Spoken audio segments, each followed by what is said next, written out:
Cricketer Joginder Sharma पर FIR. Cricket छोड़ चुना था पुलिस की नौकरी को। डीएसपी जोगिंदर शर्मा पर दर्ज हुई एफआईआर।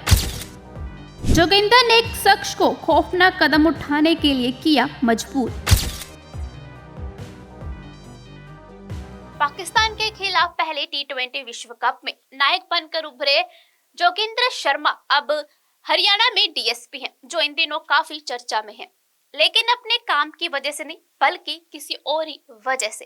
दरअसल उन पर एफआईआर दर्ज की गई है। बताया जा रहा है कि उन्होंने एक युवक को आत्महत्या करने पर उकसाया है। दरअसल हिसार के डाबरा गांव के रहने वाले 27 साल के पवन ने संपत्ति विवाद में कथित तौर पर दबाव के चलते जनवरी की रात को अपने घर के छत के पंखे से लटककर आत्महत्या कर ली थी। मृतक पवन का बुधवार को पोस्टमार्टम किया गया, लेकिन उनके परिवार के सदस्यों ने शव लेने से इनकार कर दिया। पवन के परिजनों ने मांग की कि आरोपियों को तुरंत गिरफ्तार किया जाए और अनुसूचित जाति अनुसूचित जनजाति अधिनियम के तहत मामला दर्ज किया जाए। आपको बता दें कि जिला अस्पताल में पोस्टमार्टम हाउस के पास डाबरा गांव के निवासी पवन के हत्या आरोपियों की गिरफ्तारी की मांग को लेकर धरने पर हैं। गुरुवार को एएसपी राकेश लोगों को समझाने के लिए पहुंचे, लेकिन वह आरोपियों की गिरफ्तारी की मांग पर अड़े रहे। इस केस में SC/ST एक्ट की धाराएं भी जोड़ी गई हैं। बता दें कि सुनीता ने बताया कि उनके 2 बेटे और 2 बेटियां हैं और अभी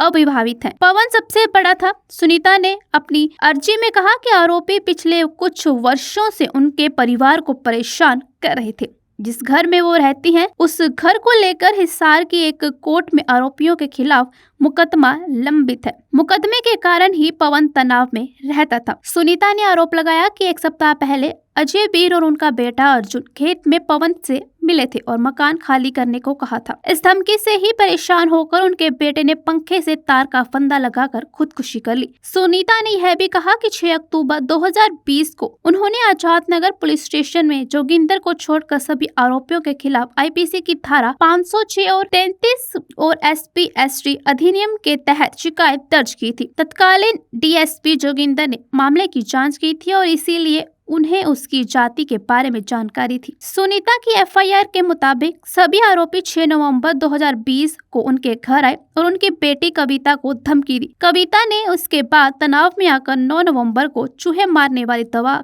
खा ली। कविता का एक अस्पताल में इलाज हुआ। उसे 12 नवंबर को अस्पताल से छुट्टी दी गई। सुनीता ने आरोप लगाया कि जब डराने धमकाने की शिकायत पुलिस को दी गई थी, लेकिन एफआईआर दर्ज नहीं की गई।